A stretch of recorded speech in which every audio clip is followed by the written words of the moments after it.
Okay. First off, hello to everybody. I hope everyone is staying safe and practicing good social distancing and whatnot. This is my first, aging guy trying to make a video blog type thing for class attempt. So I'm sorry if it is halting and um, you know, bad, but hopefully it'll get better each time we do it. Just wanted to give everybody an update on what we're doing with the class. So, I've been asked by the school to think of an online format. Before I even really get into that, though, and God knows that I'm sure that you guys are like, we don't need safety advice from a PE teacher, but I'm going to give you some anyway because I care about the safety of all of you, and I would be remiss in my duties if I didn't talk about this first. First off, there's a whole bunch of climbing gyms throughout the country that are not yet closed. Rock climbing is one of, it's an amazing sport. It's super fun. Indoor climbing is like a really bad thing to do right now. And just with the concept of touching shared surfaces that people are both breathing on and, sweating all over. Uh, don't go to indoor climbing gyms.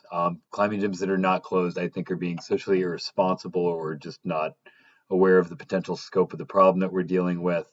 And recreation, the beautiful thing is that you've got your entire life to, you know, go on adventures and do fun things. Give it a little while before you go back to a climbing gym and be aware that, like, climbing gym holds by their very nature are sort of porous, which makes them really difficult to clean effectively. It's not like there's some shiny surface that you can like spray with bleach solution and wipe down and just be good to go.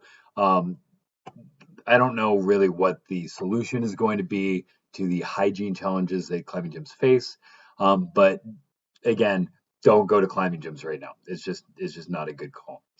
Similarly, I am not sure how long the virus lives on rock, but basically, so right now, what the current data is that coronavirus can live on cardboard for up to 24 hours, plastic and metal for up to 3 days. And again, if you're like, I'm gonna go do something outdoors, I'm gonna go climb at a popular climbing area. Um, you're literally finding areas outside where everyone is sweating and breathing and touching the exact same surfaces.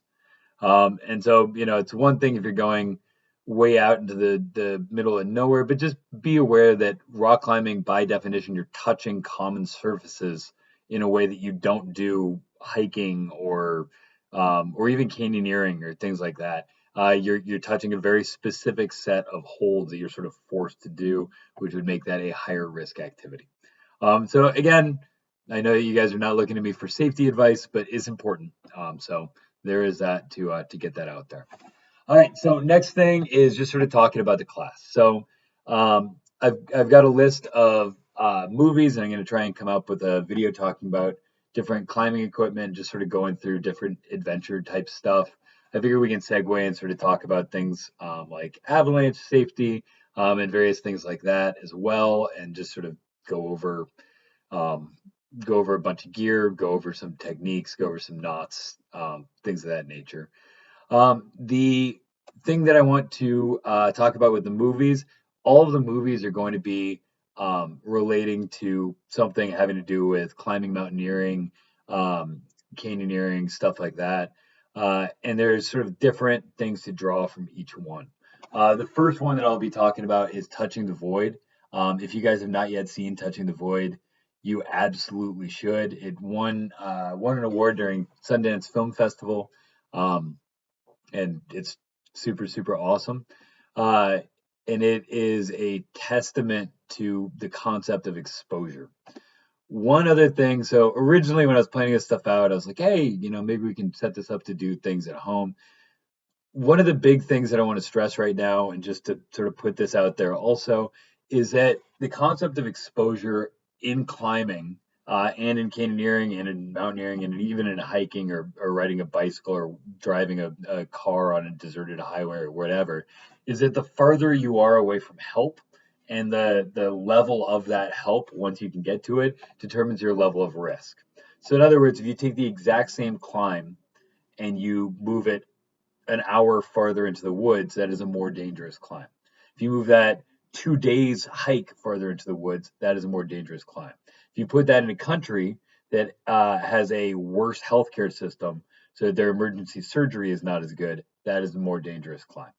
The thing that is relevant right now, again, just to be the harbinger of doom that I am, is that right now our healthcare system, depending on where you live, is in varying degrees of stress. This is not the time to you know, be practicing climbing moves on a tree in your backyard and fall and break your ankle. So again, the main thing that I'm going to talk about is sort of conceptual stuff, but just be careful. And we'll do some workouts too, but it's all going to be like core workouts, forearm workouts, things that are sort of strength training and conditioning for climbing, but not actually doing anything that has a potential risk to hurt you. Doing something stupid and then have you have to interact with a healthcare system that is already stressed for other reasons. And try not to touch your face too. It's just anyway. Cool. So, uh, the thing that I want to talk about with touching the void, again, it's a mountaineering route. The general premise of the movie is that people, and it's a documentary. It's got the real guys who this happened to doing it, and it wasn't like that movie 127 Hours, where it was like someone doing something easy badly that resulted in him having to like saw his arm off and then get a bunch of speaking fees for being so bad at something that he had to do something absurd when like he could have been less bad at that and been fine. But these guys did this mountain that no one had ever done before. They hiked all the way, or they climbed all the way up it, but their descent route was much harder than they thought it was. They got caught in a blizzard. This guy was badly injured and then eventually got left for dead. And it's like this survival story that I think about pretty much anytime I complain about anything because it's amazing. It's awesome, awesome stuff, and you just watch it, you're kind of blown away by um, just how difficult and how impressive it really is. It's one of my favorite movies. So, anyway, it's called Touching the Void, and I'll talk about that more. And then in the next video, we'll sort of go through various techniques that they were using in that, and sort of cover how that stuff all works. Um, in the interim, if you guys have any questions, if you're looking for cool things to do, stuff like that, in your area, and would like random advice. Again, best advice that I can give you, practice good social distancing, even if you view yourself as being low risk. It's important for the community that you live in and the people that you care about who might not be low risk with this thing. And just be safe.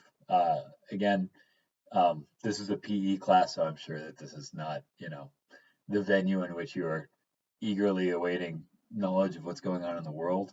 But just like I said, it's all important stuff. So that's it for today. We will have another video and more comprehensive stuff sometime next week. And yeah, in the meantime, take care of yourselves. I hope that um, wherever you guys are is uh, a good place to be right now. And I'll catch up with you soon. Feel free to email me at dave@mindrum, like my normal email with any questions about anything. And yeah, talk to you guys later.